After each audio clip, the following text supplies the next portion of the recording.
তো SIR form fill up করতে আপনাদের অনেকেরই সমস্যা হচ্ছে এসআইআর ফর্মে আপনারা কেমন ছবি দেবেন এবং কোন কালিতে ফর্মটা ফিল আপ করবেন, এছাড়া আপনারা কোন ভাষাতে ফর্মটা ফিল আপ করবেন, বাংলাতে না ইংরাজিতে ফর্মটা ফিল আপ করবেন, এছাড়া আপনাদের সম্পর্কের জায়গায় আপনারা কী বসাবেন, এই নিয়ে কিন্তু অনেকের কনফিউশন রয়েছে। তো এই কনফিউশনের জন্য আপনারা অনেকেই কিন্তু এসআইআর ফর্ম ফিল আপ করতে পারছেন না। তো অতিরিক্ত মুখ্য নির্বাচনী আধিকারিকের তরফ থেকে জানিয়ে দেওয়া হয়েছে। তো কি তথ্য দেওয়া হয়েছে আজকের এই ভিডিওতে আপনাদেরকে জানাবো। অবশ্যই ভিডিওটা প্রথম থেকে শেষ পর্যন্ত দেখবেন। এছাড়া চ্যানেল নতুন হয়ে থাকলে পরবর্তী ভিডিও লেটেস্ট নোটিফিকেশনগুলো সবার প্রথম এই চ্যানেল থেকে পাওয়ার জন্য চ্যানেলটি সাবস্ক্রাইব করে পাশের বেল আইকনটিতে নোটিফিকেশন অল করে রাখবেন। এছাড়া ভিডিওটি ভালো লাগলে অবশ্যই ভিডিওটিতে একটি লাইক দিয়ে দিবেন। প্রথমে আপনাদেরকে বলে রাখি আজকের ভিডিওতে আপনাদেরকে এই 4টি কোশ্চেনের সলিউশন দেখাবো, অর্থাৎ অতিরিক্ত মুখ্য নির্বাচনী আধিকারিকের তরফ থেকে এই 4টি কোশ্চেনের যে সলিউশন দিয়েছে সেই সলিউশনের তথ্যগুলো আজকের এই ভিডিওতে আপনাদের সামনে তুলে ধরবো। তো প্রথমে দেখে নেব আপনারা যে ফর্মে ছবিটা লাগাবেন সেই ছবি কেমন ছবি দেবেন। তো অতিরিক্ত মুখ্য নির্বাচনী আধিকারিকের তরফ থেকে কি বলা হয়েছে দেখে নিন। স্ট্যান্ডার্ড পাসপোর্ট ফটোর সাইজ রয়েছে, তো কালার ফটো বলা আছে, colour photo with white background, সেটাতে করাটাই বেটার, তাহলে এটা প্রিন্টের কোয়ালিটিটা অনেক বেটার হয়। তো এখানে আপনারা বুঝতেই পারলেন এখানে অতিরিক্ত মুখ্য নির্বাচনী আধিকারিকের তরফ থেকে যেটা জানানো হয়েছে আপনাদের রিসেন্ট পাসপোর্ট সাইজের কালার ছবি দিতে হবে। ছবির ব্যাকগ্রাউন্ড লাইট কালার দিলেও হবে। এছাড়া আপনারা চাইলে হোয়াইট কালারটা দেওয়ার চেষ্টা করবেন, তাতে করে আপনাদের ছবির প্রিন্টের কোয়ালিটি ভালো হবে।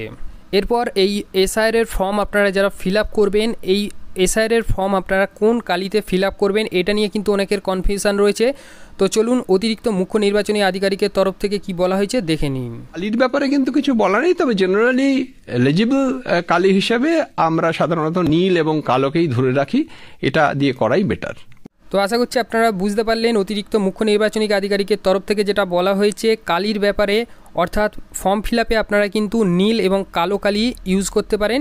এই দুটো কালি আপনারা ইউজ করে আপনারা কিন্তু ফর্মটা ফিল আপ করতে পারেন। এরপর আরেকটা যে কোশ্চেন অনেকের কনফিউশন রয়েছে কোন ভাষাতে ফর্ম ফিল আপ করবেন, অর্থাৎ বাংলা না ইংরাজিতে ফর্মটা ফিল আপ করবেন। তো অতিরিক্ত মুখ্য নির্বাচনী আধিকারিকের তরফ থেকে সেটাও কিন্তু ক্লিয়ার করা হয়েছে। চলুন দেখে নিই তিনি কি বলেছেন। ফর্ম ফিল আপের ভাষার ব্যাপারে আলাদা কোনো বিধিনির্দেশিকা নেই। আমরা পশ্চিমবঙ্গের যে রোলের যে ভাষাগুলি আমাদের জনপ্রতিনিধিত্ব আইনে বলা আছে, 3টি ভাষা আছে, যে সমস্ত অ্যাসেম্বলি কনস্টিটিউয়েন্সিতে বাংলা সেখানে বাংলা, যেখানে যেখানে ইংরেজি সেখানে ইংরেজি, এবং যেখানে কিছু জায়গায় হিন্দি রয়েছে। কিন্তু সেটার মধ্যে না গিয়েও কেউ যদি পুরোপুরি বাংলায় বা পুরোপুরি ইংরেজিতে বা হিন্দিতে করেন তা নিয়ে কোনো অসুবিধা নেই। তো এখানে আপনারা বুঝতেই পারলেন অতিরিক্ত মুখ্য নির্বাচনী আধিকারিকের তরফ থেকে যেটা বলা হয়েছে আপনারা বাংলাতেও ফর্ম ফিল আপ করতে পারেন, ইংরাজিতেও ফর্ম ফিল আপ করতে পারেন, এছাড়া আপনারা চাইলে হিন্দিতেও ফর্ম ফিল আপ করতে পারেন। তো আপনারা যে ভাষাতে কমফোর্টেবল সেই ভাষাতেই আপনারা ফর্মটা ফিল আপ করবেন। 2002 সালের ভোটার লিস্টে আপনাদের যাদের নাম নেই, তো সেক্ষেত্রে এই সম্পর্কের এখানে কার নাম বসাবেন এটা নিয়ে অনেকের কনফিউশন রয়েছে। তো সেক্ষেত্রে অতিরিক্ত মুখ্য নির্বাচনী আধিকারিকের তরফ থেকে জানিয়ে দেওয়া হয়েছে এখানে আপনাদের বাবা অথবা বাবা মায়ের যদি 2002 সালের ভোটার লিস্টে নাম থাকে সেক্ষেত্রে এখানে আপনারা বাবা অথবা মায়ের নাম বসাতে পারেন। এছাড়া অনেকের ক্ষেত্রে বাবা অথবা মায়ের নাম 2002 সালের ভোটার লিস্টে নেই, তো সেক্ষেত্রে তারা গ্র্যান্ডফাদার এবং গ্র্যান্ডমাদারের নাম এখানে বসাতে পারেন।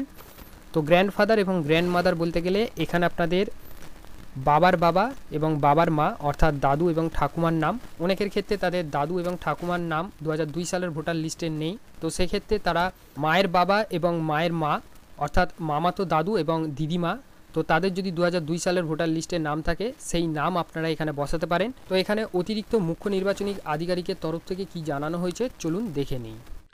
রিলেটিভ হিসাবে কিন্তু বলা আছে যে ব্লাড রিলেশন আছে, অর্থাৎ ডাউন দ্য লাইন, মানে সেইভাবে বলতে গেলে আমাদের ভোটার তালিকায় যে লিঙ্কগুলো থাকে সে ব্যাপারে বাবা মা এবং পিতামহ মাতামহ অর্থাৎ parental as well as maternal, এই দুদিকেই যে কেউ থাকলে তার লিঙ্কেজ দেওয়া যাবে। এর বাইরে কিন্তু লিঙ্কেজ দেওয়ার কোনো নির্দেশিকা নেই। গ্র্যান্ডফাদার গ্র্যান্ডমাদারের নাম যদি থাকে বা বাবা মায়ের নাম যদি থাকে, খুব স্বাভাবিকভাবে আমি যখন বয়সের প্রমাণপত্র দিচ্ছি এবং আমার রেসিডেন্সিয়াল কোনো প্রুফ দিচ্ছি তাহলে এই লিঙ্কেজ এস্টাবলিশড হবে এবং আমার নাম সহজেই ভোটার তালিকায় চলে আসবে। তো আশা করছি আপনারা বুঝতে পারলেন এখানে যদি আপনাদের বাবা অথবা মায়ের 2002 সালের ভোটার লিস্টের নাম থাকে সেক্ষেত্রে এখানে আপনারা তার নামটা এখানে বসিয়ে দিতে পারেন। যদি বাবা অথবা মায়ের নাম না থাকে সেক্ষেত্রে আপনাদের গ্র্যান্ডফাদার এবং গ্র্যান্ডমাদারের নাম এখানে আপনারা বসিয়ে দিতে পারেন। গ্র্যান্ডফাদার এবং গ্র্যান্ডমাদার বলতে গেলে এখানে আপনাদের ব্লাড রিলেশনের সঙ্গে সম্পর্কিত ব্যক্তি, অর্থাৎ আপনাদের বাবার বাবা এবং বাবার মা অর্থাৎ দাদু এবং ঠাকুমা, এছাড়া আপনাদের মায়ের বাবা এবং মায়ের মা অর্থাৎ মামাতো দাদু এবং দিদিমা, তো তাদেরও যদি 2002 সালে ভোটার লিস্টে নাম থাকে সেক্ষেত্রেও কিন্তু আপনারা তাদের নাম এখানে বসাতে পারেন। তো এখানে আপনারা যার নাম বসাবেন তার সঙ্গে এই ফর্মটা যার নামে এসেছে তার কি সম্পর্ক এখানে আপনারা সেটা ব্র্যাকেটে মেনশন করে দেবেন। অর্থাৎ ফর্মটা যার নামে এসেছে এবং এখানে আপনারা যার নামটা বসাচ্ছেন এই দুজন ব্যক্তির সঙ্গে কি সম্পর্ক সেটা ব্র্যাকেটে মেনশন করবেন। এখানে অবশ্যই বসানোর আগে আপনাদের বিএলওর কাছ থেকে পরামর্শ নেবেন, তারপরে কিন্তু এখানে আপনারা বসাবেন। এখানে যদি আপনারা রিলেশনের কথাটা মেনশন করে দেন সেক্ষেত্রে বিএলও অ্যাপসে এন্ট্রি করার সময় রিলেশন উইথ ইলেক্টর রোল সেই ঘরে কিন্তু এন্ট্রি করতে তাদের সুবিধা হবে। এরপর তার 2002 সালের ভোটার লিস্টে যদি ভোটার আইডি কার্ডের নাম্বার থাকে এখানে সেই ভোটার আইডি কার্ডের নাম্বারটা বসিয়ে দেবেন।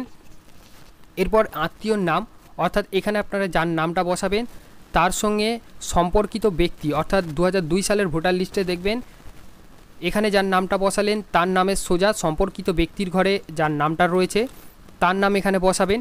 এরপর এখানে সম্পর্ক বলতে গেলে এখানে যার নাম বসালেন এবং এখানে যার নাম বসালেন এই দুজন ব্যক্তির সঙ্গে কি সম্পর্ক সেটা এখানে মেনশন করতে বলা হয়েছে। বিএলও অ্যাপসে যখন এন্ট্রি করতে যাবে সেখানে এন্ট্রি করতে গেলে আপনাদের রিলেশন উইথ ইলেক্টর রোল বলে একটা অপশান আসবে, সেখানে কিন্তু দেখতে পাবেন সেখানে অপশান শো করবে grand daughter, sons, daughter, transgender এবং গ্র্যান্ডসন। এখানে কিন্তু সেটা ব্র্যাকেটে মেনশন করে দিলে বিএলও অ্যাপসে যখন এন্ট্রি করতে যাবে সেক্ষেত্রে কিন্তু তাদের সুবিধা হবে।